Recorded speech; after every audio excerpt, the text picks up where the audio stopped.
끝내자. 새벽 2시 술 냄새를 풍기며 들어온 남편이 식탁 위에 펼쳐놓은 불륜 사진을 보고도 눈 하나 깜짝하지 않았습니다. 변명도 사과도 없었습니다. 20회를 바친 여자에게 던진 말은 딱 2글자뿐이었죠.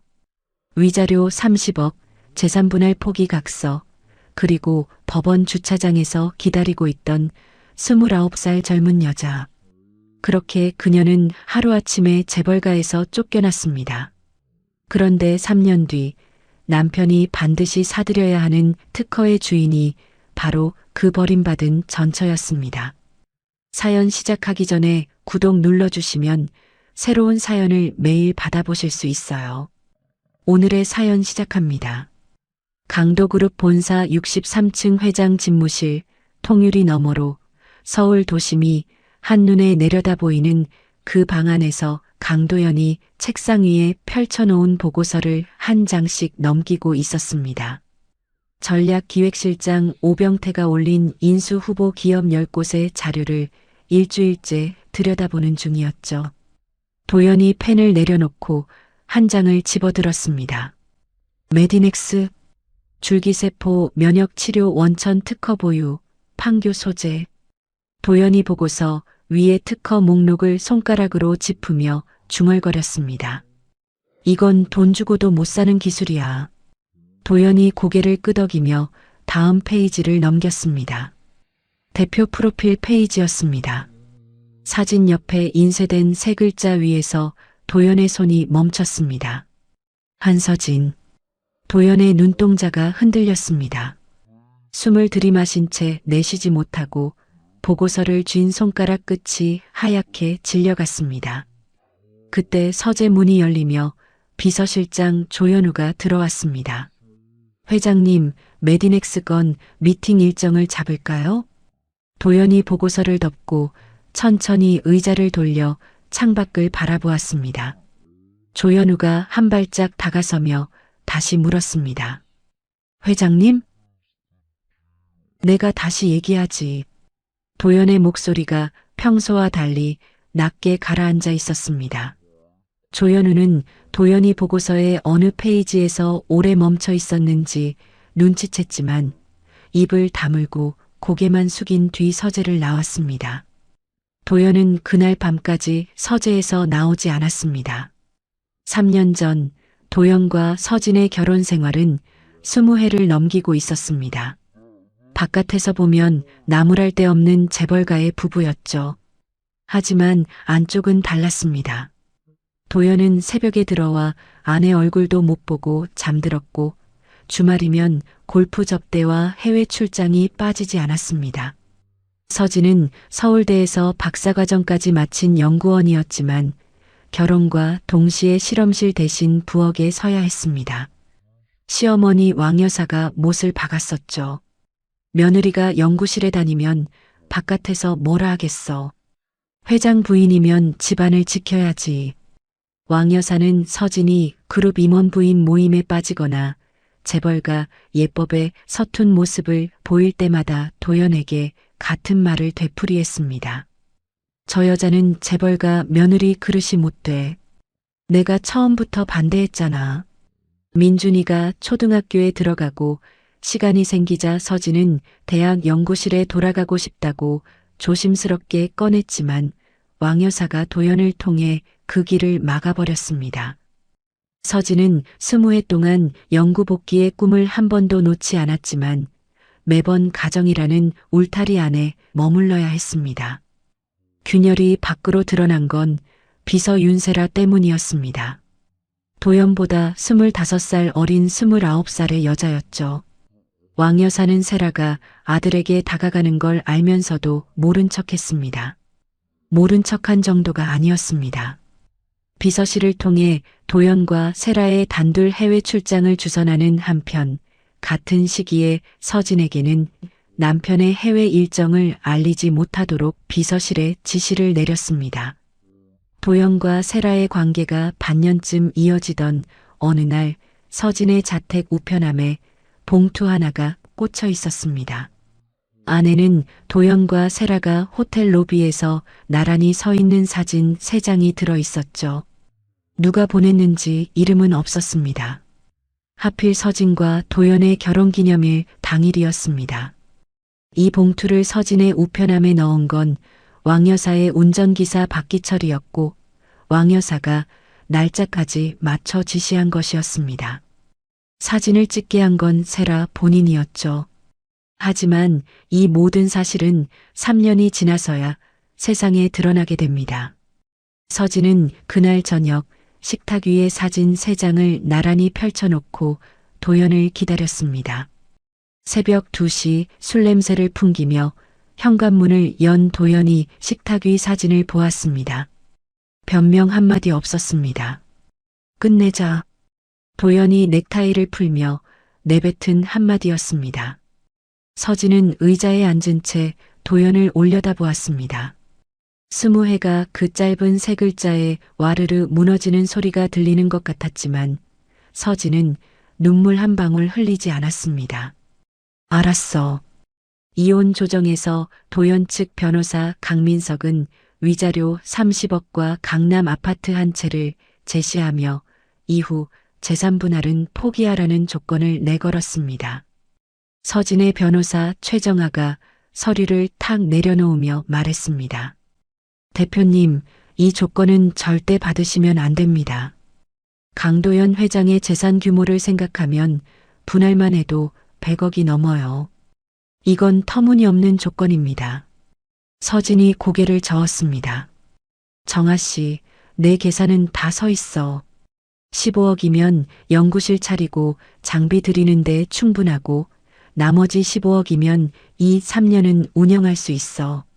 하지만 재산 분할 소송 들어가면 2년은 법정에 매여 있어야 해. 그 시간에 나는 연구를 시작할 거야. 나는 그 사람 돈이 아니라 내 시간을 택하는 거야. 최정아가 입술을 꽉 깨물었지만 서진의 눈빛은 이미 단단하게 굳어 있었습니다. 서울가정법원 정문 계단, 이혼 서류에 도장을 찍고 나온 서진의 옆에 중학교 3학년 아들 민준이 서 있었습니다. 계단을 내려오는데 맞은편에서 도연이 올라오고 있었죠. 민준이 아버지의 얼굴을 똑바로 보며 말했습니다. 잘 사세요. 그 한마디만 남기고 민준이 어머니의 손을 잡아 끌었습니다.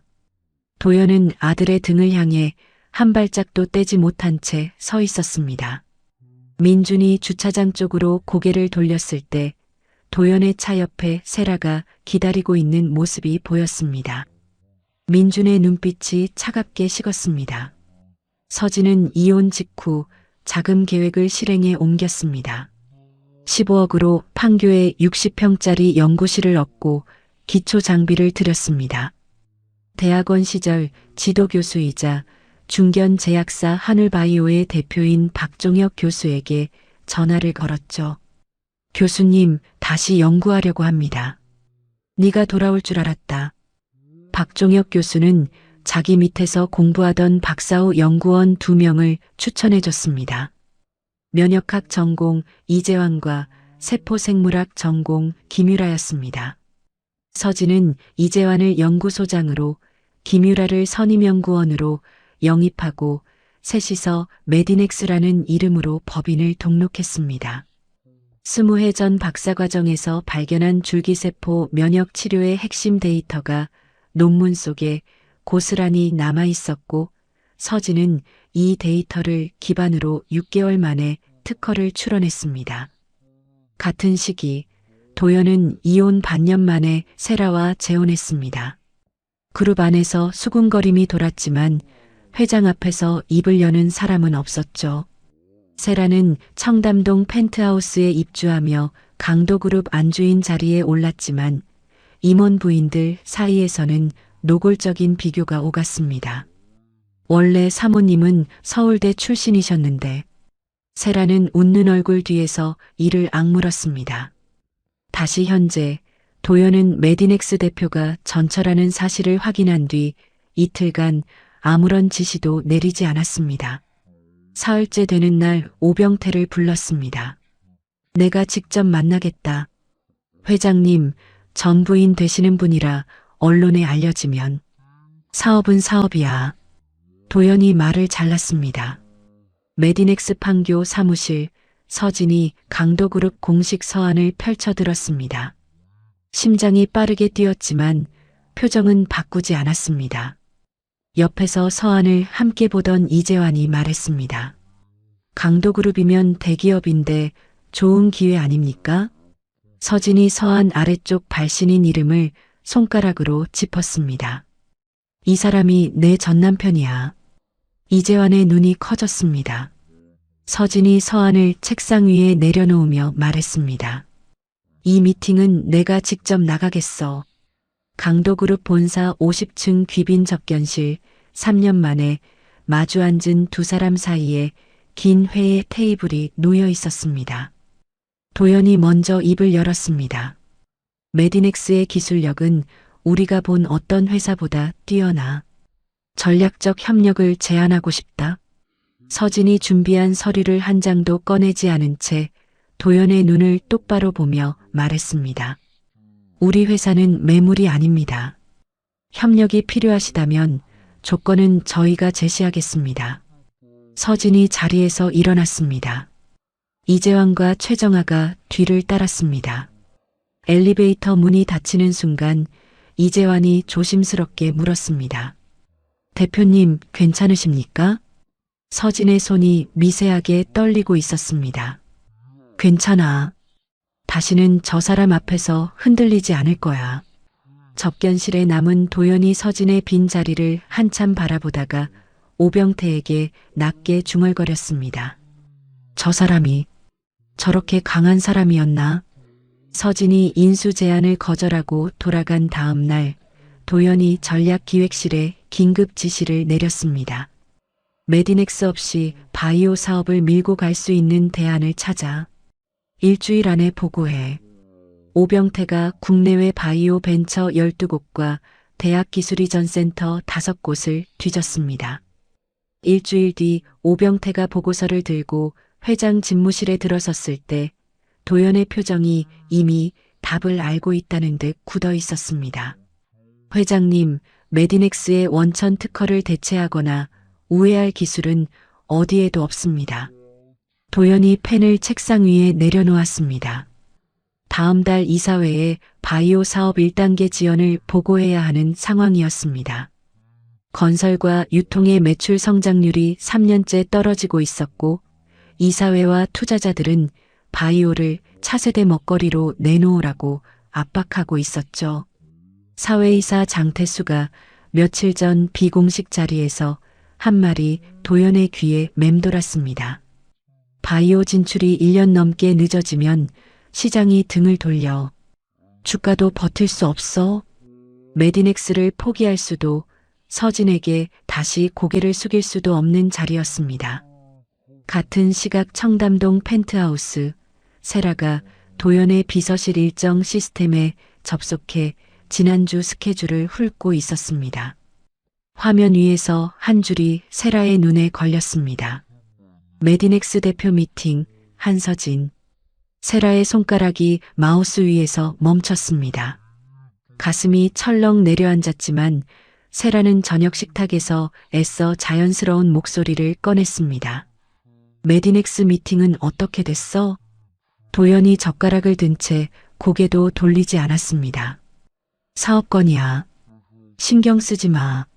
세라가 물잔을 내려놓으며 도연의 얼굴을 살폈습니다. 무심한 태도가 오히려 수상했습니다. 저렇게 짧게 자르는 건 신경을 쓰고 있다는 뜻이었죠. 세라에게 회장 부인이라는 자리는 유일한 울타리였습니다. 전처가 남편의 사업판에 다시 발을 들여놓는다는 건 그 울타리가 흔들리는 것과 다르지 않았습니다. 세라는 대학 동기이자 연예 매니지먼트 쪽에서 발이 넓은 나현주에게 전화를 걸었습니다.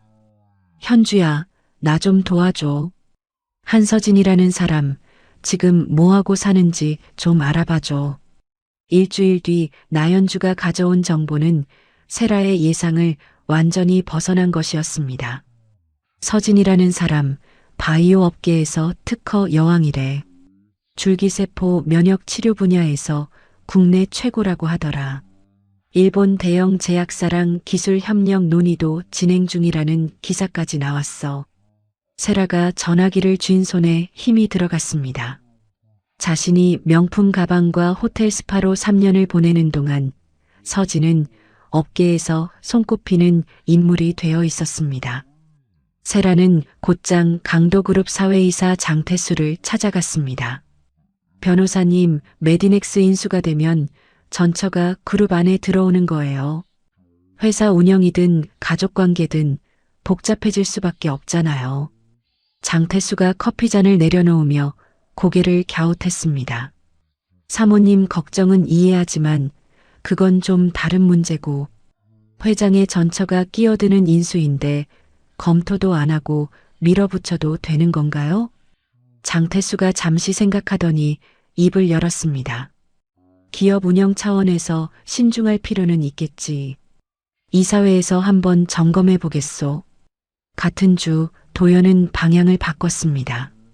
인수 대신 기술 사용 계약을 제한하기로 한 것이죠. 오병태를 통해 전달된 제안서에는 연간 50억 원의 사용료와 별도 수익 배분 조건이 적혀 있었습니다. 서진이 메디넥스 회의실에서 최정아, 이재환과 함께 계약서를 한 줄씩 짚어가며 읽었습니다.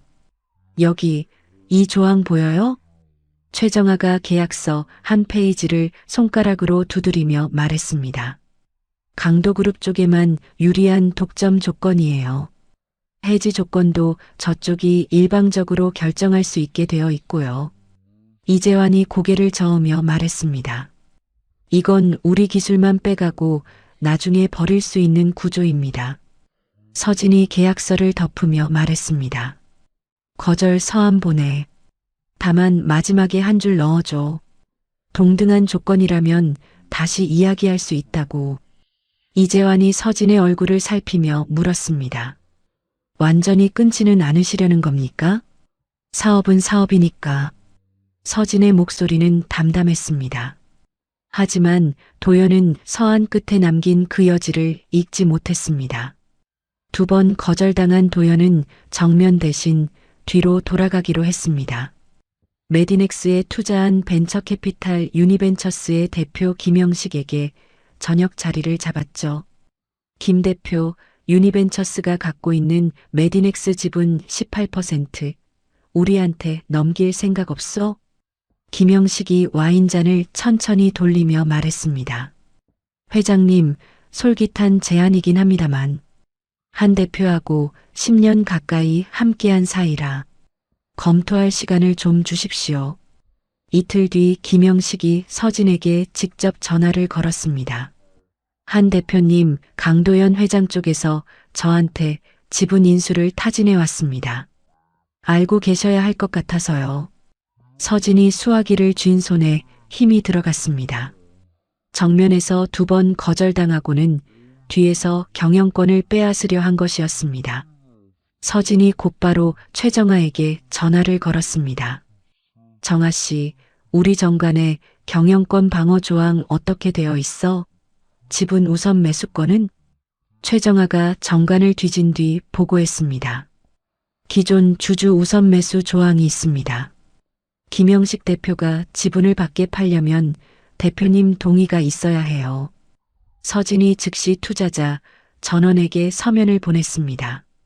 강도그룹을 포함해 어떤 외부에도 지분을 넘길 경우 우선 매수권을 행사하겠다는 내용이었죠. 도연의 우회 전략이 벽에 부딪힌 순간이었습니다. 저녁 도연의 펜트하우스 식탁에서 도연이 세라를 마주보며 입을 열었습니다. 태수를 왜 만났어? 세라가 포크를 내려놓으며 눈을 깜빡였습니다. 오래된 친분이라 점심한 거야. 왜? 태수가 갑자기 이사회에서 바이오 인수권 검토를 들고 나왔어. 네가 만난 시점이랑 딱 겹치더라. 세라의 눈동자가 미세하게 흔들렸습니다. 도연이 와인잔을 테이블에 내려놓으며 낮게 말했습니다. 내 사업에 손대지 마. 세라가 의자에서 몸을 앞으로 기울이며 받아쳤습니다. 당신이 전부인 회사에 매달리니까 내가 불안한 거잖아. 사업이랑 감정을 섞지 마. 먼저 섞고 있는 건 당신이야. 세라의 목소리가 높아졌습니다. 도연이 자리에서 일어서려는 순간 세라가 휘두른 손이 식탁 위 와인잔을 쳤고 잔이 바닥에 떨어져 산산조각이 났습니다. 붉은 와인이 대리석 바닥 위로 번져갔습니다. 도연은 한마디도 하지 않고 서재로 들어가 문을 잠갔습니다. 세라가 바닥에 쪼그려 앉아 유리 조각을 하나씩 주워 담았습니다. 손가락 끝에 유리가 스쳤지만 아프지 않았습니다. 세라가 전화기를 꺼내 나현주에게 메시지를 보냈습니다. 한서진이라는 여자 사업적으로 무너뜨릴 방법 찾아줘. 무슨 수를 쓸 건데? 방법은 내가 정해. 넌 길만 열어줘. 같은 밤 메디넥스 연구실에 불이 켜져 있었습니다. 서진이 일본 다케나카 제약에 보낼 영문 서한을 직접 쓰며 새벽을 넘기고 있었죠. 모니터에서 눈을 떼고 고개를 돌렸을 때 연구실 소파 위에 담요한 장과 김밥 도시락이 놓여 있었습니다. 잠든 줄 알았던 민준이 가져다 둔 것이었습니다. 서진이 손을 멈추고 눈시울을 붉혔습니다. 다음 날 아침 오병태가 도연에게 보고했습니다. 회장님, 일본 다케나카 제약이 메디넥스와 기술 협력을 공식 검토한다는 업계 기사가 나왔습니다. 도연의 얼굴이 굳었습니다. 메디넥스가 강도그룹이 아닌 해외 회사와 먼저 손을 잡을 수 있다는 뜻이었습니다. 서진 대표에게 내가 직접 연락하지. 도연이 전화기를 집어들었습니다. 서진의 번호를 누르고 화면을 바라보았습니다. 신호음이 한 번 울리고 두 번 울렸습니다. 도연이 세 번째 신호음에서 전화를 끊었습니다.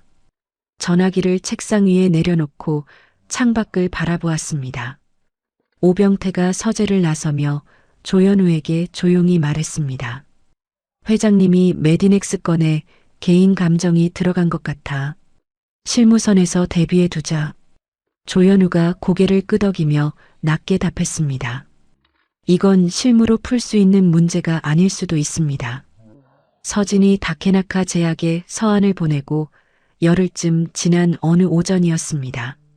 메디넥스 판교 사무실 1층 접수대에 예고 없이 노부인 한 분이 나타났습니다. 한서진 대표 만나러 왔어. 접수 직원의 연락을 받고 내려온 서진이 로비에서 걸음을 멈췄습니다. 모피 코트에 지팡이를 짚고 소파에 앉아 있는 사람은 3년간 단 한 번도 연락하지 않았던 전 시어머니 왕여사였습니다. 왕여사가 서진을 천천히 올려다보며 입을 열었습니다. 네가 이렇게까지 될 줄은 나도 몰랐다. 서진이 잠시 왕여사의 얼굴을 내려다보다가 고개를 살짝 숙였습니다. 올라오시죠. 왕여사가 서진을 찾아온 데는 까닭이 있었습니다. 며칠 전 도연의 비서실장 조현우가 왕여사 쪽 비서에게 넌지시 귀띔한 것이었죠. 메디넥스라는 바이오 벤처 인수를 추진 중인데 대표가 전 사모님이시라 일이 복잡하다고요. 3년 전 자기 손으로 내보낸 며느리가 아들의 사업판에 다시 나타났다는 소식에 왕여사의 속이 편할 리 없었습니다. 양심에 찔리는 것도 있었고 자신이 한 일이 밖으로 새어나올까 두려운 것도 있었죠. 대표실 문이 닫히고 두 사람만 남았습니다. 서진이 차를 내려놓자 왕여사가 찻잔을 두 손으로 감싸며 한 모금 마셨습니다. 잠시 침묵이 흐른 뒤 왕여사가 먼저 입을 열었습니다. 3년 전 일 말이다. 서진의 눈이 왕여사에게 고정되었습니다. 도연이하고 그 여자가 붙은 게 그냥 된 일이 아니야. 세라라는 여자가 처음부터 작정하고 들어온 거야. 서진이 찻잔을 내려놓았습니다. 그걸 아셨으면서 왜 가만히 계셨습니까? 왕여사가 시선을 내리깔았습니다. 가만히만 있었던 게 아니지. 내가 도와준 면이 있어. 서진의 등이 곧게 펴졌습니다. 왕 여사의 주름진 입술이 떨렸지만 그 이상의 말은 나오지 않았습니다. 서진이 몸을 앞으로 기울이며 또박또박 물었습니다. 무슨 말씀을 하시려는 겁니까? 정확하게 말씀해 주세요. 왕 여사가 지팡이를 쥔 손에 힘을 주며 자리에서 일어섰습니다. 네가 도연이를 용서하든 말든 이 늙은이의 잘못은 있다. 그것만 알아둬. 왕 여사는 그 말만 남기고 대표실을 나갔습니다. 서진이 뒤따라 나가지 않았습니다. 의자에 앉은 채 왕 여사가 나간 문을 한참 바라보았습니다. 묵인한 게 아니라 도와줬다. 왕 여사의 말이 머릿속에서 떠나지 않았습니다. 결혼 생활 20해 동안의 기억이 겹쳐졌습니다. 연구실에 돌아가겠다고 할 때마다 막았던 시어머니, 그룹 행사에 빠졌다고 도연에게 전화해서 불평하던 시어머니, 저 여자는 며느리 그릇이 못되라는 말을 남편 입을 통해 전해 들었던 기억까지 서진의 머릿속에서 하나의 그림이 만들어지기 시작했습니다. 이혼이 도연 혼자의 잘못이 아니라 시어머니와 세라가 짜놓은 판 위에서 벌어진 일이었을 수 있다는 의심이었죠. 다음 날 서진이 변호사 최정아를 만났습니다. 정아 씨, 왕 여사가 어제 여기 왔었어. 서진이 왕 여사의 말을 전하자 최정아의 눈이 좁아졌습니다. 3년 전 이혼에 누군가가 조직적으로 개입한 거라면 증거를 찾아야 합니다. 제가 당시 기록을 다시 뒤져볼게요. 최정아는 도연 측 법무법인의 이혼 기록 열람을 신청하는 한편 서진에게 사진이 전달된 경위를 역추적하기 위해 사설조사 업체를 투입했습니다. 조사 초기에 한 가지 단서가 잡혔습니다. 3년 전 서진의 우편함에 꽂혔던 익명 봉투, 그 봉투를 배달한 퀵서비스의 결제 명의가 세라의 개인 법인카드와 일치한다는 것이었죠. 최정아의 조사가 진행되는 동안 세라에게도 소식이 날아들었습니다. 왕 여사의 운전기사 박기철이 세라에게 전해준 것이었죠. 사모님, 왕 여사님이 며칠 전에 판교 메디넥스에 다녀오셨습니다. 세라가 즉시 삼성동 왕 여사 자택으로 달려갔습니다. 어머니, 왜 그 여자를 만나신 거예요? 왕 여사가 소파에서 고개를 돌리며 차갑게 받았습니다. 내 아들 인생을 내가 걱정하는 게 뭐가 잘못이야. 지금 그 여자 편을 드시는 건 아니죠? 편이 뭔 편이야. 나가봐. 왕 여사가 손을 내저었습니다. 세라가 왕 여사의 눈빛을 읽었습니다. 3년간 한편이었던 사람의 눈에서 흔들림이 보였습니다. 왕 여사가 양심에 찔려 서진 쪽으로 돌아설 수도 있다는 공포가 세라의 목을 조였습니다. 강남의 한 호텔 라운지, 세라가 나연주를 불러냈습니다. 현주야, 소문으로는 안 돼. 투자자들이 움직일 만한 걸 만들어야 해. 나연주가 커피잔을 내려놓으며 세라를 바라보았습니다. 뭘 만들겠다는 거야? 내 금융 쪽 인맥 중에 바이오 투자 쪽 아는 사람 있잖아. 그 사람 통해서 미국 쪽 법률 문서를 하나 만들어. 메디넥스 특허에 대해서 미국 회사가 소송을 걸 거라는 내용으로. 나연주의 얼굴이 굳었습니다. 야, 그건 가짜 서류잖아. 진짜처럼 보이기만 하면 돼. 투자자들이 겁먹고 빠지면 그걸로 끝이야. 나연주의 금융 쪽 브로커가 미국의 한법률 사무소 양식을 그대로 베껴 문서를 만들었습니다.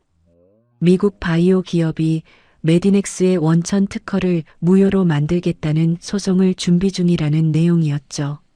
브로커는 이 문서를 바이오 전문 투자자들이 모인 단체 대화방 3곳과 주요 투자 심사 담당자들에게 내부 정보라는 이름으로 뿌렸습니다.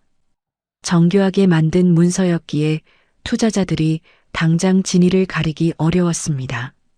일주일 만에 메디넥스에 투자한 넥스트바이오 캐피탈로부터 공식 통보가 날아왔습니다. 특허 문제가 해결될 때까지 투자금 회수를 검토하겠습니다. 유니벤처스의 김영식도 서진에게 전화를 걸어왔습니다. 한 대표님, 시장에 메디넥스 특허 관련 미국 소송 문서가 돌고 있는데 해명을 해주셔야 우리도 투자를 유지할 수 있습니다. 서진이 처음 듣는 이야기였습니다. 서진이 즉시 특허팀에 확인을 요청했고 사흘 만에 결과가 나왔습니다. 문서에 적힌 소송 자체가 존재하지 않았습니다. 누군가가 미국 법률사무소의 양식을 도용해 만든 가짜 서류였죠. 하지만 이미 퍼져버린 소문을 되돌리기에는 시간이 필요했습니다. 서진이 긴급으로 이사회를 열었습니다. 이재환이 자료를 펼치며 보고했습니다. 지금 갖고 있는 운영비로 석 달은 버틸 수 있습니다. 하지만 추가 투자가 안 들어오면 예정된 동물 실험을 최소 반년 뒤로 미뤄야 하고 실험이 밀리면 다케나카 제약하고 맺은 협력 약속 자체가 깨질 수 있습니다. 서진의 얼굴이 흔들렸습니다. 회의실에 모인 직원들 앞에서 처음 보이는 표정이었죠. 서진이 입술을 깨물고 자리에서 일어섰습니다. 반드시 방법을 찾겠습니다. 회의가 끝난 뒤 서진이 최정아에게 따로 말했습니다. 가짜 문서가 어디서 나온 건지 추적해줘. 최정아가 문서를 분석했습니다. 미국 법률사무소의 실제 양식과 비교하니 미세한 차이가 있었습니다. 유포 경로를 거슬러 올라가자 나연주와 연결된 금융 브로커가 최초 배포자라는 단서가 잡혔습니다. 하지만 나연주와 세라를 직접 잇는 증거는 아직 손에 쥐지 못한 상태였죠. 한편 도연도 가만히 있지 않았습니다. 강도그룹 정보팀을 통해 메디넥스의 투자 위기와 가짜 문서의 존재를 독자적으로 파악한 것이었죠. 오병태에게 출처를 추적하라고 지시하자 나연주라는 이름이 올라왔고 경호팀이 나연주의 최근 동선을 확인하니 세라와 수차례 만난 기록이 나왔습니다. 도연의 얼굴이 돌처럼 굳었습니다. 자기 아내가 가짜 서류까지 만들어 전처의 회사를 무너뜨리려 했다는 사실에 주먹을 쥔 손이 부들부들 떨렸습니다. 그날 저녁 도연이 세라를 서재로 불렀습니다. 나연주를 언제 만났어? 금융 브로커는 누구야? 세라의 눈이 커졌지만 이내 표정을 감추며 말했습니다. 무슨 소리야? 나는 모르는 일이야. 나연주랑 언제 만났는지, 브로커한테 돈을 얼마나 줬는지 내가 다 알아. 세라의 입술이 파르르 떨렸습니다. 당신이 전 부인한테 질질 끌려다니니까 내가 나선 거잖아. 도연이 책상을 손바닥으로 내리쳤습니다. 네가 한 짓이 뭔지 알아? 가짜 서류 만들어서 뿌린 건 범죄야. 당장 관련자들한테 연락해서 문서 회수시켜. 그러면 내가 한 게 다 들통나잖아. 세라가 뒤로 물러서지 않았습니다. 두 사람의 눈이 서재 한가운데에서 부딪혔습니다. 같은 밤 서진은 텅 빈 메디넥스 사무실에서 통장 잔액과 운영비 소진 시점을 계산하고 있었습니다. 최악의 경우 2달 뒤면 직원들 월급도 밀릴 수 있다는 숫자였습니다. 서진이 두 손으로 얼굴을 감싸고 책상에 엎드렸습니다. 5분이 지났습니다. 서진이 고개를 들고 노트를 펼쳤습니다. 펜을 들어 한 줄을 적었습니다. 박종혁 교수님, 하늘바이오. 20해 전 자신의 연구를 믿어줬던 은사에게 아직 카드가 하나 남아 있었습니다. 다음 날 아침 서진이 박종혁 교수에게 전화를 걸었습니다. 교수님, 드릴 말씀이 있습니다. 서진아, 내 전화 기다리고 있었다. 업계 소식은 나도 다 들었어. 오늘 오후에 볼 수 있지? 서진이 전화를 끊고 잠시 눈을 감았습니다. 은사에게 다시 손을 내밀어야 하는 상황이 목구멍에 걸렸지만 회사와 35명의 직원이 자존심보다 앞섰습니다. 서울대 인근 카페에서 마주 앉자마자 박종혁 교수가 먼저 입을 열었습니다. 하늘바이오가 메디넥스에 들어가겠다. 투자금 80억? 서진이 커피잔을 내려놓으며 교수의 얼굴을 바라보았습니다. 교수님, 제가 아직 아무 말씀도 안 드렸는데요. 내 얼굴 보면 알아. 조건 말해볼까? 80억 투자, 면역 치료제 기술로 하늘바이오랑 공동 연구한 건 나중에 기술 넘길 때 하늘바이오가 먼저 협상하는 권리. 이셋이야. 서진이 등을 곧게 세우며 말했습니다. 경영권은 건드리지 않으셔야 합니다. 연구 방향도 제가 최종 결정하는 걸로요. 박종혁 교수가 커피를 한 모금 마시며 웃었습니다. 내 회사를 빼앗으려는 게 아니라 지키려는 거다. 당연하지. 서진의 어깨에서 힘이 빠지는 것이 보였습니다. 최정아 변호사가 하늘바이오 법률팀과 사흘간 밤을 새우며 계약서를 다듬었습니다. 경영권 독립, 핵심 인력 유지, 공동 연구 범위 한정까지 서진이 내건 조건이 모두 들어간 계약서가 반성되었죠. 서진이 서명하기 전에 이재환과 김유라를 불러 내용을 함께 읽었습니다. 소장님 어때요? 이재환이 계약서를 덮으며 고개를 끄덕였습니다. 이 조건이면 우리가 잃을 게 없습니다. 김유라가 옆에서 조심스럽게 말했습니다. 연구에만 집중할 수 있는 환경이 유지되면 저는 좋습니다. 서진이 펜을 들어 계약서 마지막 장에 서명했습니다. 하늘바이오의 80억 투자 소식이 업계에 퍼지자 흐름이 단숨에 바뀌었습니다. 중견 제약사가 직접 장부를 들여다보고 큰 돈을 넣었다는 사실 자체가 가짜 서류에서 시작된 소문을 잠재워버린 것이었죠. 유니벤처스 김영식이 서진에게 전화를 걸어왔습니다. 한 대표님, 소문이 근거 없는 걸로 확인했습니다. 투자 유지하겠습니다. 넥스트바이오 캐피탈에서도 다시 검토하겠다는 연락이 왔습니다. 서진이 전화를 끊고 의자 등받이에 기대며 천장을 올려다보았습니다. 길게 숨을 내쉬었습니다. 작은 문제가 풀리자 서진은 곧바로 다케나카 제약과의 협상을 다시 잡았습니다. 다케나카 측 연구본부장 사토 히로시가 직접 판교에 찾아와 이틀간 연구시설을 돌아보고 실험 자료를 점검했습니다. 이 기술이면 세계 시장에 내놓을 수 있는 근거가 충분합니다. 사토 히로시가 고개를 끄덕이며 말했습니다. 양쪽은 다음 달 도쿄 본사에서 공동개발 협약서에 정식으로 서명하기로 합의했습니다. 같은 시기 도연은 세라가 벌인 일의 수습에 나서고 있었습니다. 그룹 차원이 아니라 개인 자격으로 움직였죠. 유니벤처스 김영식과 넥스트바이오 캐피탈 대표를 각각 따로 만나 같은 말을 반복했습니다. 세라가 한 일은 내 지시가 아니고 강도그룹과도 관계없소. 앞으로 메디넥스에는 어떤 형태로든 접근하지 않겠소. 두 사람 모두 도연의 해명을 받아들이면서도 한마디씩 못을 박았습니다. 투자자 수습과 별개로 도연은 서진에게도 사과의 뜻을 전하기로 했습니다. 비서실장 조현우를 통해 최정아에게 연락이 갔습니다. 회장님께서 메디넥스에 직접 사과 의사를 전하고 싶다고 하십니다. 최정아가 서진에게 보고한 뒤 회신을 보냈습니다. 입으로 하는 사과는 받지 않겠다고 합니다. 공식 서면으로 보내주십시오. 도연이 조현우에게서 답을 전해 듣고 한참을 말이 없었습니다. 그리고 법무팀을 불렀습니다. 강도그룹 회장 명의의 공식 서한이 메디넥스에 도착했습니다.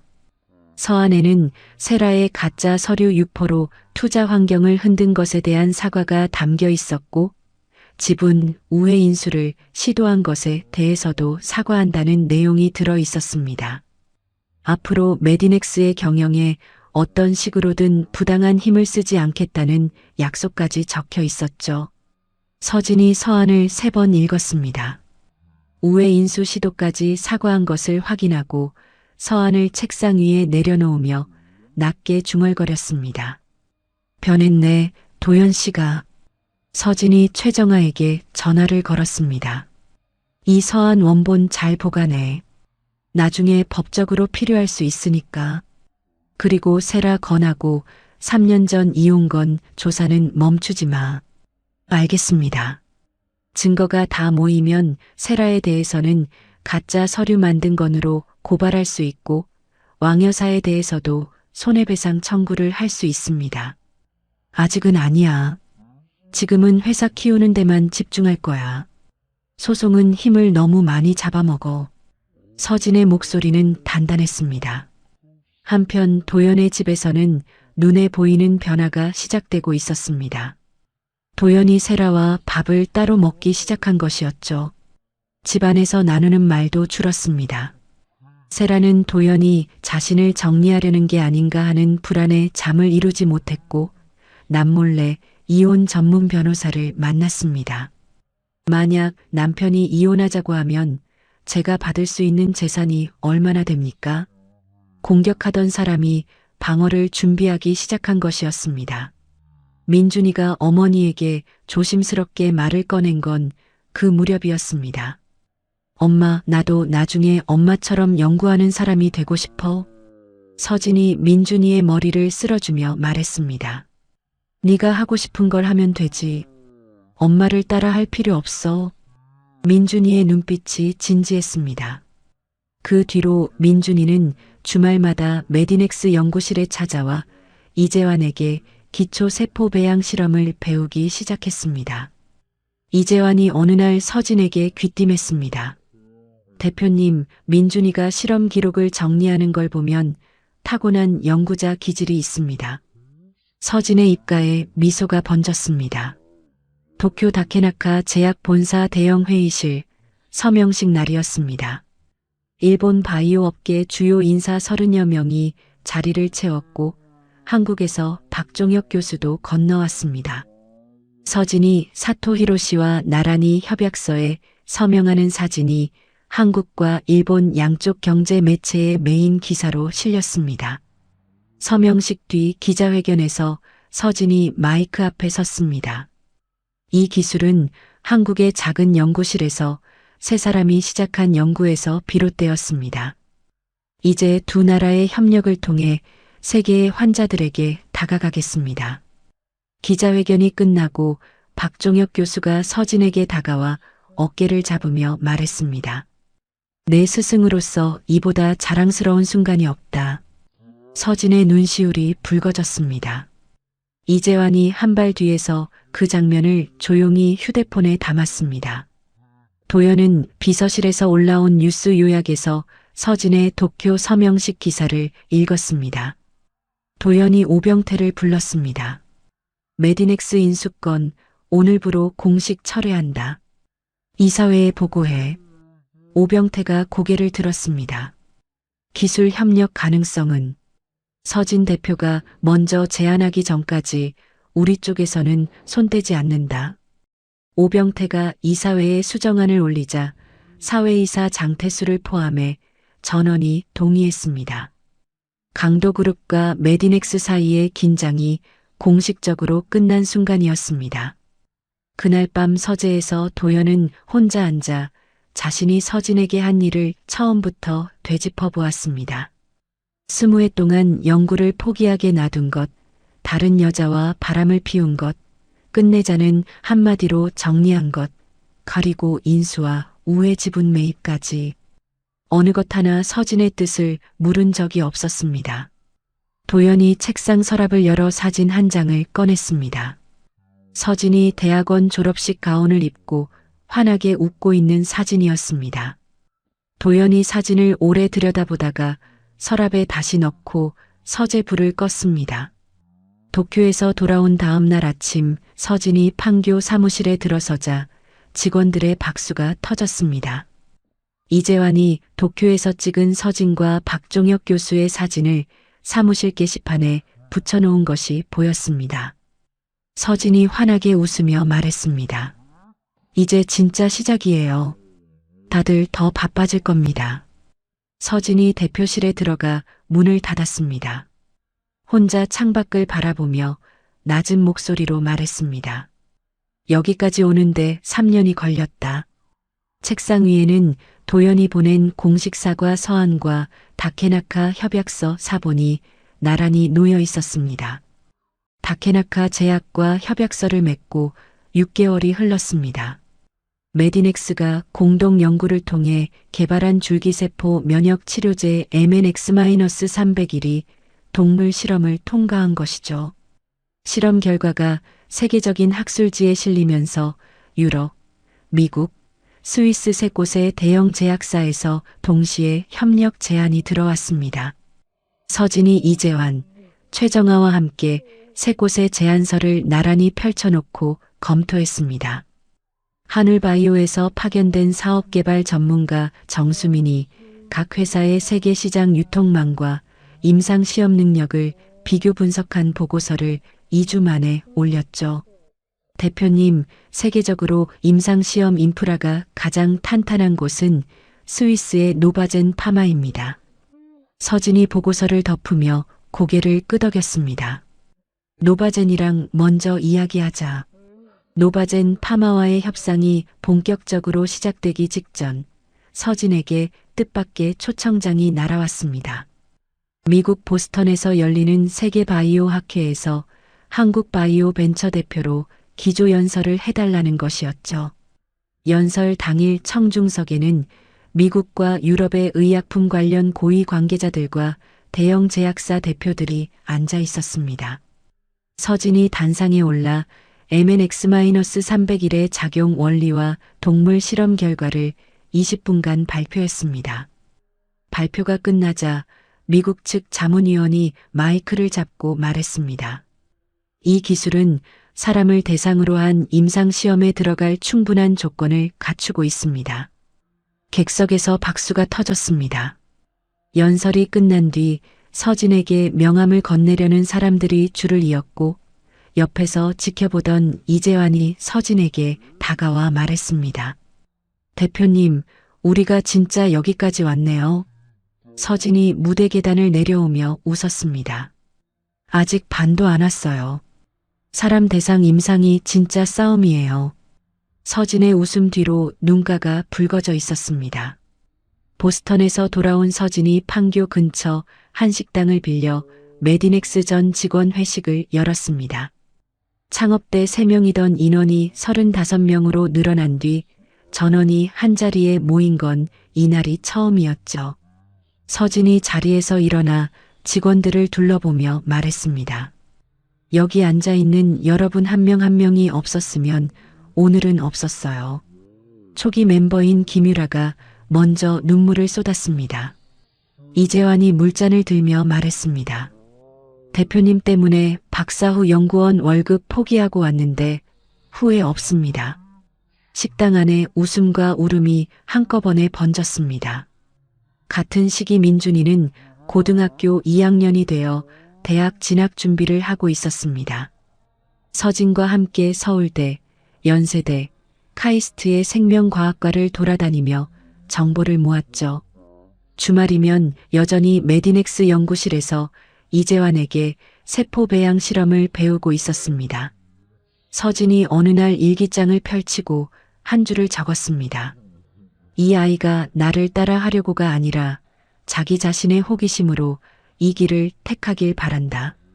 도연은 서진의 보스턴 연설 소식을 뉴스로 접했습니다. 그날 저녁 도연이 전화기를 들었습니다. 3년 만에 아들에게 직접 거는 전화였죠. 민준아, 아빠다. 잘 지내고 있냐? 전화기 너머로 짧은 침묵이 흘렀습니다. 네. 엄마 회사에서 실험 도우면서 지내요. 한번 보자. 밥이라도 같이 먹자. 생각해 볼게요. 민준이가 그 말만 남기고 전화를 끊었습니다. 도연이 전화기를 내려놓고 서랍에서 민준이가 초등학생이었을 때 찍은 가족여행 사진을 꺼냈습니다. 사진 속에서 웃고 있는 서진의 얼굴 위에 손가락을 올렸다가 천천히 거두었습니다. 2주 뒤 민준이가 먼저 문자를 보내왔습니다. 토요일 점심 압구정의 한 식당에서 3년 만에 부자가 마주 앉았습니다. 메뉴를 고르는 10분 동안 두 사람 다 한마디도 하지 못했죠. 도연이 숟가락을 내려놓고 먼저 입을 열었습니다. 아빠가 미안하다. 민준이가 젓가락을 놓으며 아버지의 눈을 똑바로 보았습니다. 왜 엄마를 버렸어요? 그때 법원 주차장에서 그 여자 기다리고 있던 거 아직도 잊히지 않아요. 도연이 고개를 숙였습니다. 아빠가 잘못했다. 그건 아무리 시간이 지나도 달라지지 않는다. 민준이가 한참 동안 아버지의 얼굴을 들여다보았습니다. 그리고 천천히 고개를 끄덕이더니 다시 밥을 먹기 시작했습니다. 식당을 나서며 도연이 물었습니다. 다음에 또 볼 수 있겠냐? 엄마한테 먼저 얘기할게요. 민준이가 택시를 타고 떠나는 것을 도연이 식당 앞에서 한참 지켜보았습니다. 집에 돌아온 민준이가 서진에게 말했습니다. 엄마, 오늘 아빠 만났어. 서진의 표정이 잠깐 굳었지만 이내 풀렸습니다.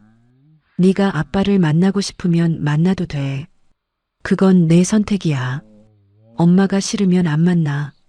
서진이 민준이의 어깨를 잡으며 말했습니다. 아빠는 아빠고 엄마는 엄마야. 그건 따로야. 네가 아빠 때문에 엄마 눈치 볼 필요 없어.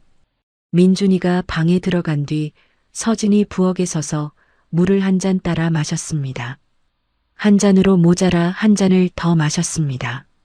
노바젠 파마와의 본격 협상이 시작되었습니다.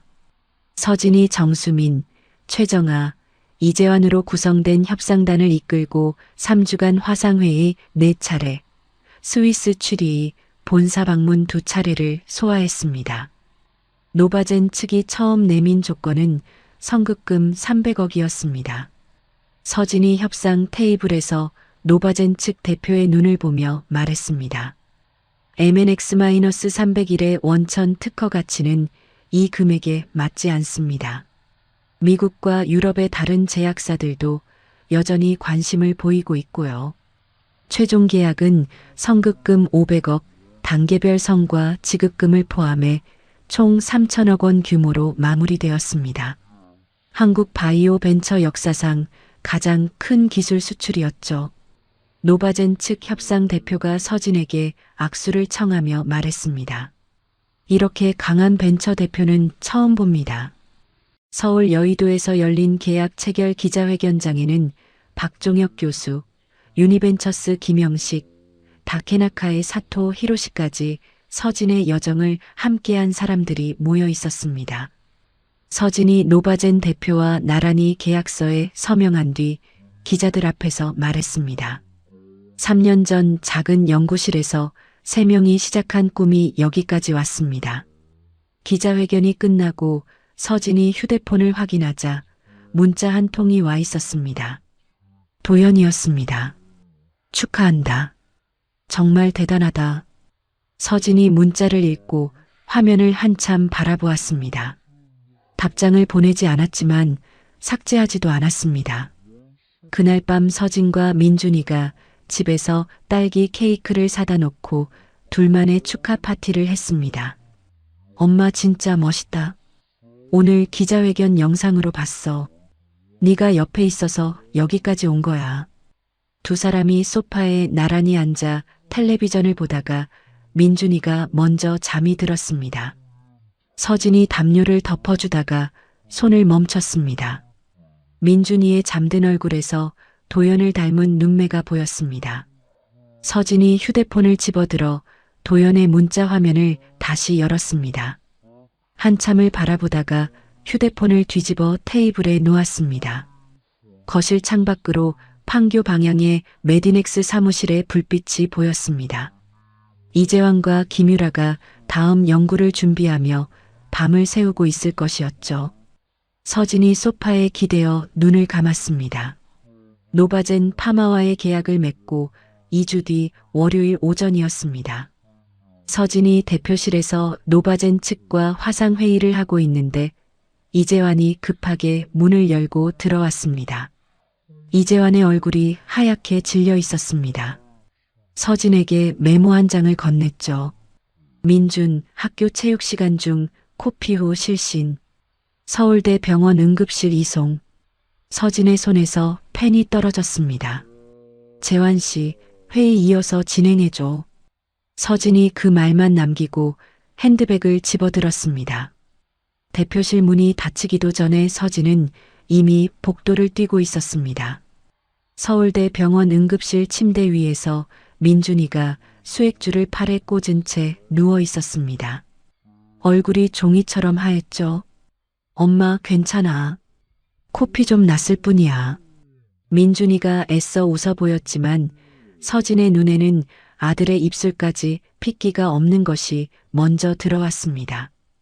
서진이 민준이의 손을 잡으며 침대 옆 의자에 주저앉았습니다. 이틀 뒤 혈액 전문의 김도윤 교수가 서진을 면담실로 불렀습니다. 어머니, 민준이의 골수가 피를 제대로 만들어내지 못하는 상태입니다. 중증이에요. 서진의 손이 무릎 위에서 떨렸습니다. 약으로 치료하는 방법도 있지만 민준이의 상태를 보면 다른 사람의 건강한 골수세포를 이식받는 게 가장 확실합니다. 가족 중에 맞는 사람이 있는지 먼저 검사해야 합니다. 서진이 즉시 자신의 검사를 의뢰했습니다. 결과는 부적합이었죠. 김도윤 교수가 말했습니다. 아버지 쪽 검사가 꼭 필요합니다. 부모 중 한쪽이라도 반만 맞으면 최근에 나온 새 방법으로 이식할 수 있습니다. 서진이 병원 복도 벤치에 앉아 한참을 망설였습니다. 이혼 후 단 한 번도 먼저 누른 적 없는 번호였습니다. 서진이 전화기 화면을 오래 들여다보다가 통화 버튼을 눌렀습니다. 도연 씨 나야. 민준이가 입원했어. 서진이 진단명과 상태, 검사가 필요하다는 것만 짧게 말했습니다. 지금 간다. 도연이 그 한마디만 남기고 전화를 끊었습니다. 진행 중이던 이사회를 조현우에게 맡기고 곧바로 병원으로 달려왔죠. 도연이 병실 문을 여는 순간 민준이가 수액줄이 달린 팔을 들어 올렸습니다. 아빠. 도연의 눈이 붉어졌습니다. 문 앞에 선 채 한 발짝도 떼지 못하고 아들의 창백한 얼굴을 바라보았습니다. 도연의 검사 결과는 3일 뒤에 나왔습니다. 완전히 맞지는 않고 반만 맞는 판정이었죠. 김도윤 교수가 서진과 도연을 함께 면담실에 불렀습니다. 반만 맞아도 이식은 할 수 있습니다. 다만 완전히 맞는 것보다 몸이 거부 반응을 일으킬 확률이 높아요. 국내외 기증자 등록 기관에서 완전히 맞는 사람을 동시에 찾아보는 걸 권합니다.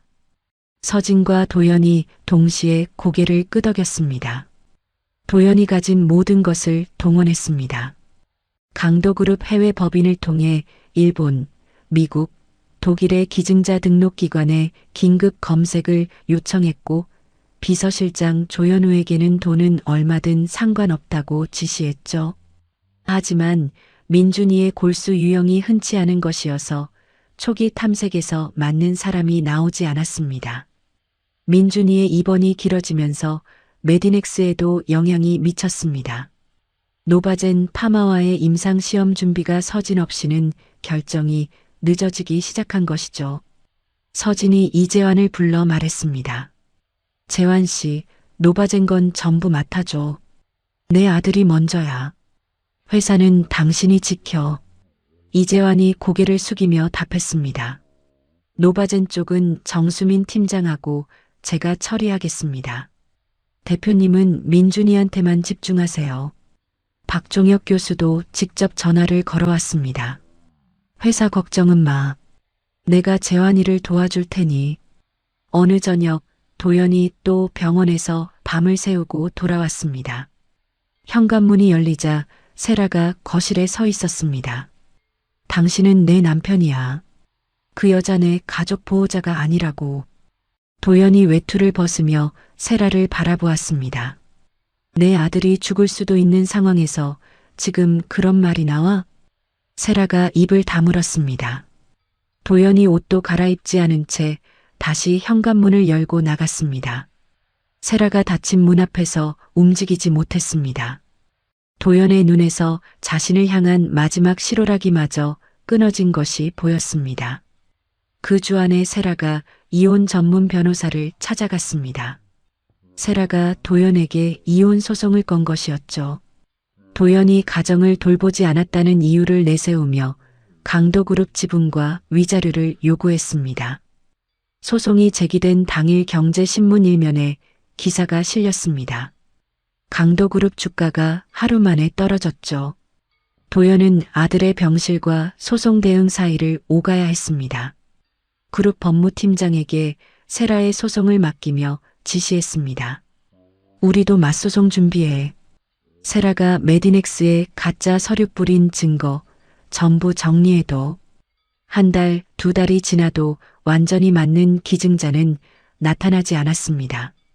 후보가 2명 나왔지만 한 명은 건강 문제로 안 되고 다른 한 명은 연락이 닿지 않았죠.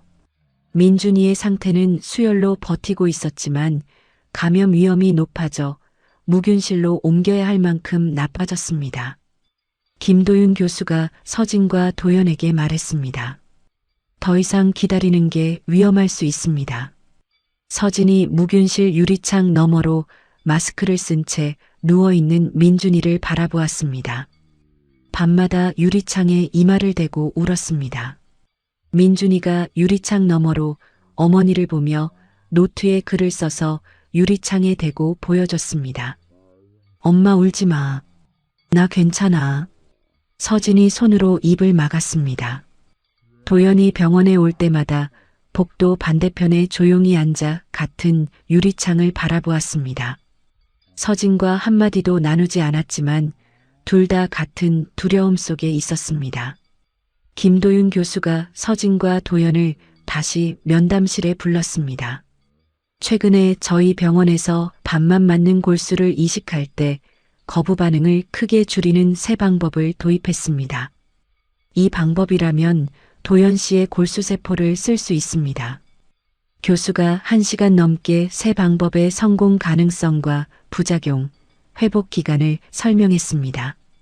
서진이 관련 자료를 꼼꼼히 읽은 뒤 말했습니다. 민준이 상태가 더 나빠지기 전에 해야 합니다.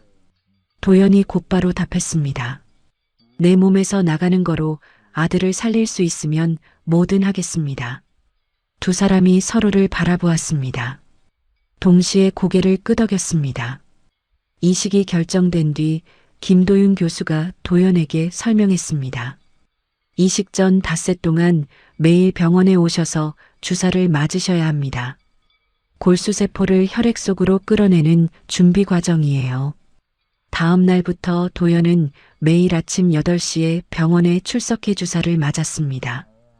오전에 주사를 맞고 오후에 그룹 업무를 처리하고 저녁에 다시 병원에 와서 민준이의 무균실 앞을 지키는 생활을 닷새 동안 반복했죠. 이식 전날 저녁 서진이 무균실 유리창 너머 인터폰으로 민준이에게 말했습니다. 아빠가 해주는 거야. 다 잘 될 거야. 민준이가 인터폰에 대고 답했습니다. 엄마 아빠한테 고맙다고 전해줘. 서진이 복도로 나왔을 때 주사 자리에 반창고를 붙인 도연이 벤치에 앉아 있었습니다. 민준이가 고맙다고 전해달래. 도연이 고개를 숙였습니다. 한참을 말하지 못했습니다. 서진이 자판기에서 커피 2잔을 뽑아 하나를 도연에게 내밀었습니다. 두 사람이 나란히 벤치에 앉았습니다. 아무 말도 없었습니다. 도연이 종이컵을 두 손으로 감싸며 입을 열었습니다. 내가 이 아이를 지켜야 했는데 3년 동안 아무것도 못했다. 서진이 답하지 않았습니다. 커피를 건네는 서진의 손이 미세하게 떨리고 있었습니다. 적도 아니고 부부도 아닌 두 사람이 아이의 부모로서 처음으로 나란히 같은 쪽을 바라보고 있었습니다. 이식 당일 새벽 5시 도연이 서울대 병원 채취실에 들어갔습니다. 닷새간 맞은 주사 덕분에 골수세포가 혈액 속으로 충분히 나와 있는 상태였죠. 양팔에 바늘이 꽂히고 기계가 돌아가기 시작했습니다.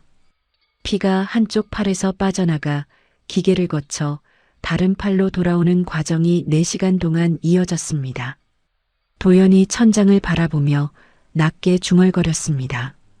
이게 내가 아버지로서 3년 동안 하지 못한 것의 시작이다. 채취가 끝나자 김도윤 교수팀이 세포의 양과 상태를 확인하고 고개를 끄덕였습니다. 이 시기에 충분합니다. 같은 날 오전 10시 무균실에서 민준이에게 아버지의 세포를 넣는 과정이 시작되었습니다. 김도윤 교수가 직접 옆에서 지켜보는 가운데 수액줄을 통해 세포가 천천히 민준이의 몸속으로 들어갔습니다. 서진이 무균실 바깥 유리창에 손을 대고 서 있었습니다. 민준이가 침대에 누운 채 유리창 너머 어머니를 보며 엄지를 들어 보였습니다.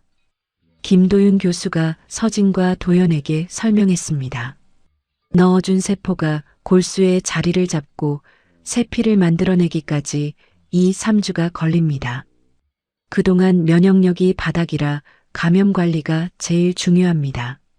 서진과 도연이 교대 시간표를 짰습니다. 서진은 아침 6시부터 저녁 6시까지, 도연은 저녁 7시부터 자정까지를 맡았죠. 교대 시간마다 병실 앞 복도에서 5분, 10분씩 얼굴을 마주했습니다. 오늘 체온은 안정적이었어. 밥은 죽을 반 그릇 먹었고, 알겠어. 내가 밤에 지키고 있을게. 처음에는 민준이의 상태만 주고받았습니다. 며칠이 지나자 대화가 조금씩 늘었죠. 회사에 노바젠 건 때문에 재환 씨가 고생하고 있어. 필요하면 우리 법무팀 빌려줄까? 서진이 고개를 저으며 말했습니다. 괜찮아. 고마워. 도연이 잠시 멈칫했습니다. 3년 만에 서진에게서 들은 고마워라는 두 글자였습니다.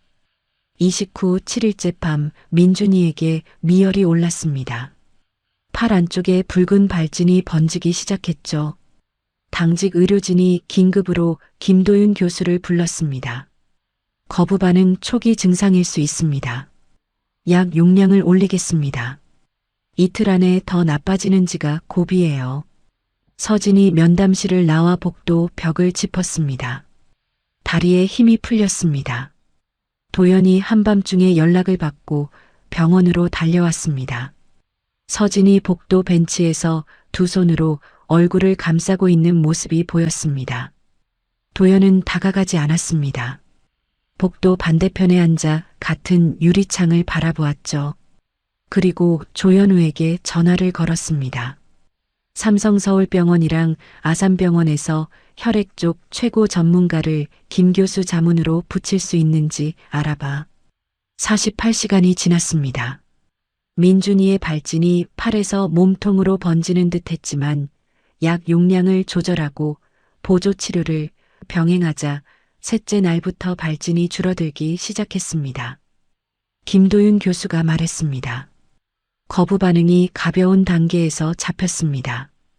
고비는 넘겼어요. 서진이 그 말을 듣고 병원 매점으로 내려갔습니다.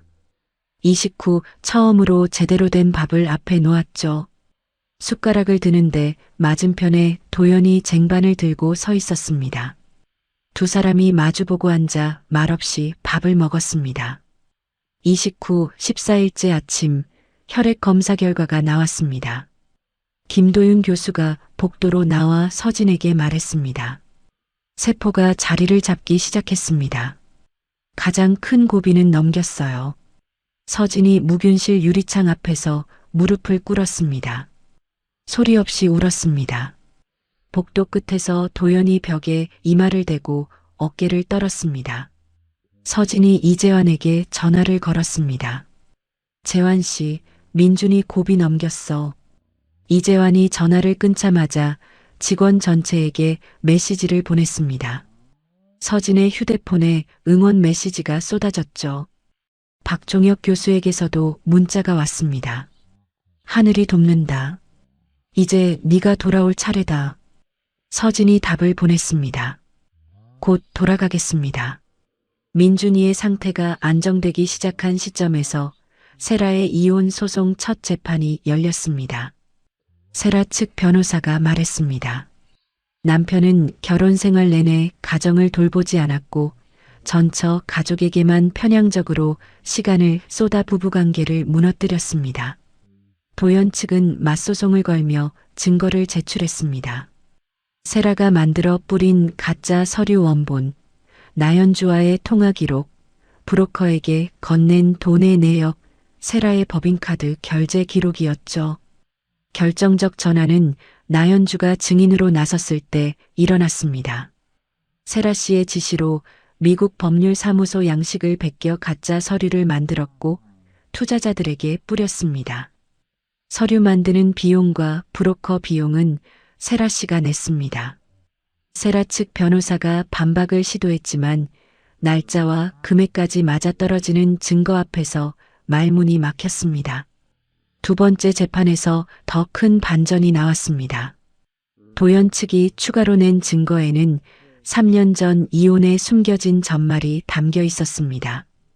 왕 여사가 비서실을 시켜 도연과 세라의 단둘 출장을 주선한 비서실 직원의 진술서, 세라가 호텔에서 사진 촬영을 시킨 보안 카메라 기록, 왕 여사가 서진의 결혼기념일에 맞춰 봉투를 전달하라고 지시했다는 운전기사 박기철의 진술서였죠. 법정에서 이 증거가 공개되는 순간 방청석에 앉아있던 도연의 얼굴이 돌처럼 굳었습니다. 세라의 얼굴에서 핏기가 사라졌습니다. 재판이 끝나자마자 도연이 삼성동 왕여사 자택으로 차를 몰았습니다. 어머니가 세라하고 짜고 서진이를 내쫓은 거야? 출장도 만들어주고 사진 전달 날짜까지 정한 거야? 왕여사가 소파에 앉은 채 아들을 올려다보았습니다. 그 여자는 재벌가 며느리 그릇이 아니었어. 연구한다고 남편 뒷바라지도 안 하고 모임에도 안 나오고. 도연의 목소리가 높아졌습니다. 어머니 때문에 내 가정이 무너졌어. 손자가 병원에서 죽을 뻔했는데 그 아이 엄마를 어머니가 쫓아낸 거라고. 왕 여사의 손에서 지팡이가 미끄러져 바닥에 떨어졌습니다. 왕 여사가 천천히 고개를 숙였습니다. 내가 틀렸다. 도연이 한 발짝 물러서며 말했습니다. 민준이 태어나면 어머니가 직접 서진에게 사과해. 도연이 자택을 나와 차에 탔습니다. 핸들 위에 이마를 올려놓고 한참을 움직이지 못했습니다. 서진에게 당장 알려야 할지 고민했지만 지금 서진에게 필요한 건 아들의 회복에 집중할 수 있는 평온이라고 판단했습니다. 이식 후 3주가 지나자 민준이의 혈액 수치가 꾸준히 올라갔습니다. 무균실에서 일반 1인실로 옮겨진 민준이가 침대에서 일어나 앉았습니다. 김도윤 교수가 최종 소견을 전했습니다. 경과가 아주 좋습니다. 약을 단계적으로 줄여가면서 통원 치료를 이어가면 반년 안에 정상 생활로 돌아갈 수 있을 겁니다. 퇴원 당일 도연이 병원 로비에서 휠체어를 타고 나오는 민준이에게 운동화 상자를 내밀었습니다. 건강해지면 같이 달리자. 민준이가 상자를 받아들며 웃었습니다. 짧지만 분명한 웃음이었습니다. 서진이 한 발짝 뒤에서 그 모습을 지켜보다가 도연에게 말했습니다. 수고했어. 당연히 해야 할 일이었어. 도연이 민준이의 휠체어를 서진의 차까지 밀어주었습니다. 퇴원 다음 날 최정아에게서 전화가 왔습니다. 대표님, 재판에서 3년 전 이혼 전말이 다 나왔습니다. 왕 여사의 출장 주선, 세라의 사진 촬영 의뢰, 결혼기념일에 맞춘 봉투 전달까지. 서진이 전화기를 귀에 댄 채 한참을 침묵했습니다. 세라에 대해서는 가짜 서류건으로 고발할 수 있고 왕 여사에 대해서도 손해배상을 청구할 수 있습니다. 서진이 천천히 입을 열었습니다. 개인 소송은 안 해. 다 지난 일이고 나는 그 3년 덕분에 지금의 내가 됐어. 최정아가 말을 이으려는데 서진이 먼저 말했습니다. 다만 메디넥스에 끼친 피해는 달라. 가짜 서류 유포하고 투자를 흔든 건 내 감정 문제가 아니라 회사와 주주에 대한 피해야. 메디넥스 법인 이름으로 세라한테 손해배상 청구해줘. 재환 씨하고 정아 씨가 주도해서 진행하고 전화를 끊고 서진이 거실로 나왔습니다. 민준이가 퇴원 후 첫 식사를 준비하며 과일을 깎고 있었습니다. 서진이 아들의 뒷모습을 바라보다가 말했습니다. 우리 이제 앞만 보자. 민준이가 사과 한쪽을 깎아 어머니의 입에 넣어주며 웃었습니다. 응, 앞만 보자. 작은 부엌에서 두 사람의 웃음소리가 2달 만에 처음으로 울려 퍼졌습니다. 민준이 퇴원 3개월 뒤 세라와 도연의 이혼 최종 판결이 서울가정법원에서 나왔습니다. 재판부는 세라가 결혼 전부터 도연의 전처를 쫓아내기 위해 조직적으로 움직였고 결혼 뒤에도 가짜 서류를 만들어 남의 회사에 피해를 준 점을 이혼에 주된 잘못으로 인정했습니다. 세라가 처음에 요구했던 지분과 위자료는 10분의 1도 채 인정받지 못했죠. 판결 직후 세라가 법원 뒷문으로 빠져나갔습니다. 청담동 펜트하우스에서 짐을 싸 강남 외곽의 작은 오피스텔로 이사하는 길에 배웅하는 사람은 아무도 없었습니다. 법정에서 증언한 뒤 나연주마저 연락을 끊은 상태였죠. 회장 부인 자리까지 올라갔던 속도 그대로 세라는 모든 것을 잃었습니다. 이혼이 확정된 뒤 도연이 서진에게 문자를 보냈습니다. 한번 만날 수 있겠나? 할 이야기가 있다. 서진이 이틀간 답하지 않다가 판교 메디넥스 사무실 근처 카페를 지정했습니다. 카페에서 마주 앉은 도연이 먼저 입을 열었습니다. 3년 전 이혼, 네가 받은 사진 봉투 있잖아. 서진이 커피잔을 감싸 쥔 채 도연을 바라보았습니다. 어머니가 세라하고 짜고 만든 거였어. 출장도 어머니가 비서실을 시켜서 만들었고 사진은 세라가 사람을 시켜서 찍은 거야. 봉투가 내 결혼기념일에 도착하게 날짜까지 어머니가 정했어. 도연이 테이블 위에 두 손을 올려놓고 말을 이었습니다. 나도 재판에서야 알았어.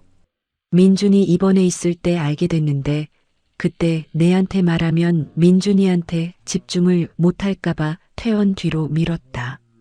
서진이 커피를 한 모금 마셨습니다. 다 알고 있어. 정아한테 재판 기록 받아봤거든. 도연이 눈을 깜빡였습니다. 그러면 왜 만나준 거야? 당신 입으로 직접 말하는 걸 듣고 싶었어. 서진이 커피잔을 내려놓으며 도연의 눈을 똑바로 보았습니다. 사진이 꾸민 거든 아니든 당신이 세라하고 그런 사이가 된 건 사실이잖아. 왕 여사하고 세라가 끼어들지 않았어도 당신은 결국 나를 놓았을 거야. 도연이 입을 다물었습니다. 그것 때문에 화가 나는 게 아니야. 당신이 나를 놓을 준비가 이미 되어 있었다는 게 더 아팠어. 도연이 한참을 말하지 못했습니다. 그리고 천천히 입을 열었습니다. 내가 할 수 있는 게 있으면 하고 싶다. 그룹의 해외 공장이나 유통망, 규제 인력을 메디넥스에 지원하겠다. 돈은 안 받겠다. 서진이 고개를 저었습니다. 당신 도움 없이 여기까지 왔고 앞으로도 그럴 거야. 그 제안은 안 받아. 도연의 어깨가 내려앉았습니다. 서진이 잠시 뜸을 들이다 말을 이었습니다. 다만 민준이 아빠로서는 당신이 필요해. 그건 부정하지 않을게. 도연이 깊이 고개를 숙였습니다. 그것만으로도 고맙다. 그 주말 왕 여사가 서진의 집을 찾아왔습니다. 도연을 통해 미리 연락을 받은 서진이 현관에서 왕 여사를 맞았습니다. 왕 여사가 현관문이 열리자마자 지팡이를 내려놓았습니다. 허리를 깊이 굽혔습니다. 내가 너한테 큰 잘못을 했다. 이 늙은이를 용서하지 않아도 된다. 민준이한테 할미가 잘못했다는 것만 전해다오. 서진이 왕 여사의 팔을 잡아 부축하며 거실로 모셨습니다. 용서는 제가 하는 거지만 있는 건 안 될 겁니다. 서진이 차를 내려놓았습니다. 왕 여사가 찻잔을 두 손으로 감싸며 말했습니다. 네가 연구를 하고 싶다는 걸 알면서도 며느리는 집안을 지켜야 한다고 막은 것도 내 잘못이야. 내 재능을 내가 꺾었어.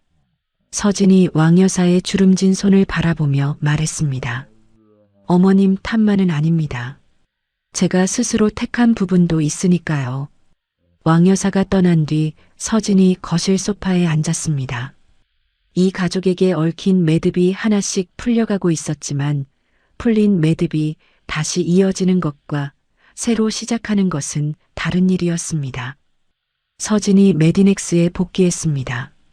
이재환과 정수민이 4개월의 빈자리를 지켜준 덕분에 노바젠 파마와의 임상 시험 준비가 차질 없이 진행되어 있었죠. 복귀 첫날 서진이 직원들 앞에 섰습니다. 여러분이 회사를 지켜준 덕분에 제가 돌아올 곳이 있었습니다. 직원들이 박수를 쳤습니다. 김유라가 손을 들며 말했습니다. 대표님 없는 4개월이 4년 같았습니다. 웃음이 터졌습니다. 노바젠 파마와의 임상시험이 한국, 일본, 미국 세 나라에서 순조롭게 진행되는 가운데 메디넥스가 코스닥 상장 심사를 신청했습니다. MNX-301의 시장 가능성과 노바젠과의 대형 계약을 근거로 회사 가치가 5천억 원 이상으로 평가되었죠. 서진은 상장 준비와 함께 이재환을 공동대표로 올렸습니다.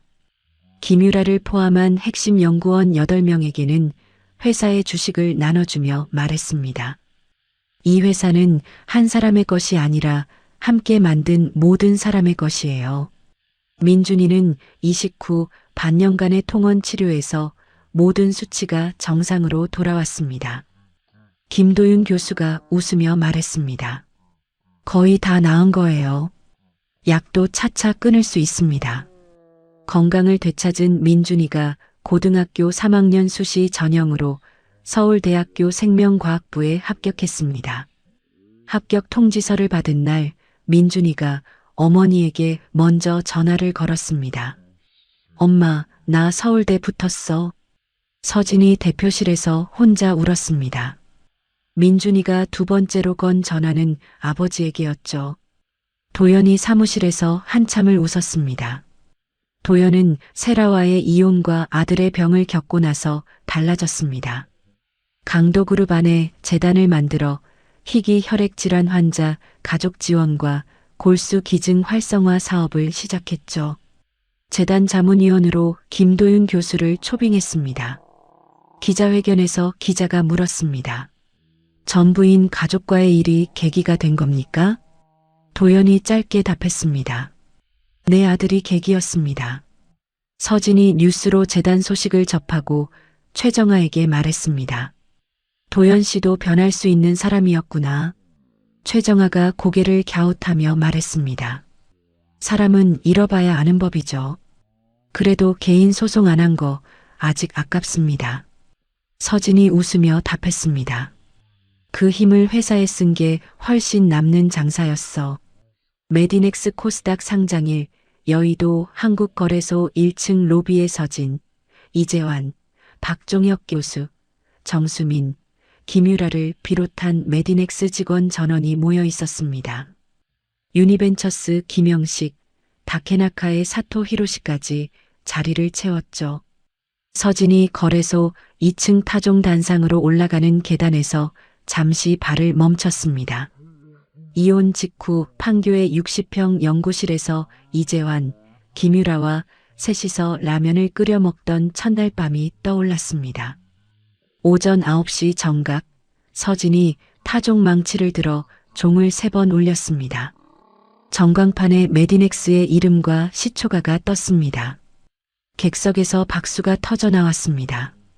이재환이 눈물을 참지 못하고 돌아섰고 김유라는 박수를 치다 결국 울었습니다. 박종혁 교수가 서진의 어깨를 두드리며 아무 말도 하지 않았습니다. 서진의 눈에 객석 한쪽 구석이 들어왔습니다. 도연이 혼자 앉아 조용히 박수를 치고 있었습니다. 서진이 시선을 오래 두지 않고 앞을 바라보았습니다. 상장식을 마치고 거래소 건물을 나온 서진이 계단 아래에서 도연과 마주쳤습니다. 정말 축하한다. 서진이 도연을 올려다보며 말했습니다. 당신의 30억은 내 인생에서 가장 값진 종잣돈이었어. 도연이 쓴웃음을 지었습니다. 원망하는 게 아니야. 진심이야.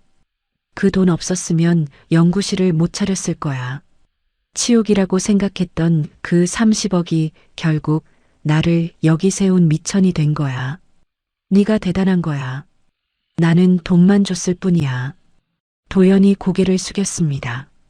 서진이 돌아서며 기다리고 있는 직원들에게 손을 흔들었습니다. 오늘 저녁은 내가 쏜다. 도연이 서진의 뒷모습을 한참 바라보다가 반대 방향으로 걸었습니다. 조현우가 다가와 물었습니다. 회장님, 차 가져올까요? 아니, 좀 걸을게. 도연이 여의도 한강변 방향으로 혼자 걸어갔습니다. 늦가을 바람이 외투깃을 세웠지만 발걸음은 느리되 무겁지 않았습니다. 1년 뒤 서울대학교 관악 캠퍼스 생명과학관 302호 강의실에서 민준이가 수업을 듣고 있었습니다. 교수가 슬라이드를 넘겼습니다. 화면에 MNX-301 줄기세포 면역 치료의 새로운 길이라는 제목이 떴습니다. 옆자리 학생이 민준이의 팔을 쿡 찔렀습니다. 야, 이거 너네 엄마 회사 아니야? 민준이가 웃으며 고개를 끄덕이고 펜을 들었습니다. 같은 시각 판교 메디넥스 대표실에서 서진이 임상시험 중간 결과 보고서를 넘기며 다음 연구 계획안 위에 메모를 적고 있었습니다. 책상 위 작은 은색 액자에는 메디넥스 연구실 앞에서 민준이와 둘이 찍은 사진이 놓여 있었습니다.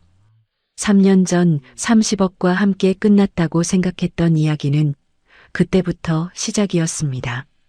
서진은 30억을 받고 쫓겨난 날 울지 않았습니다. 대신 그 돈을 쥐고 판교의 작은 연구실로 걸어 들어갔죠. 20해 동안 접어두었던 꿈을 다시 펼치는 데 걸린 시간은 단 하루였습니다. 누군가는 이혼이 끝이라고 말합니다. 하지만 서진에게 그날은 끝이 아니라 시작이었습니다. 남편의 돈이 아니라 자신의 시간을 택한 그 선택이 3년 뒤 수천억짜리 기술의 주인이 되는 길을 열어준 셈이니까요. 버림받았다고 무너지는 사람이 있고 버림받았기 때문에 비로소 자기 자신으로 서는 사람이 있습니다. 서진은 후자였습니다. 그리고 그 곁에는 묵묵히 연구실을 지킨 동료들과 엄마의 손을 놓지 않았던 아들 민준이가 있었죠. 치욕이라고 생각했던 30억이 종잣돈이 되고 쫓겨난 여자가 거래소에서 종을 울리는 날이 올 줄은 아마 아무도 몰랐을 겁니다. 남편도 시어머니도 그 자리를 빼앗은 젊은 여자도요. 결국 사람의 값어치는 누가 옆에 있느냐가 아니라 혼자 남았을 때 무엇을 하느냐로 결정되는 것 같습니다. 이야기를 끝까지 들어주신 분이 계시다면 잘 들었다고 댓글 하나만 남겨주세요. 감사합니다.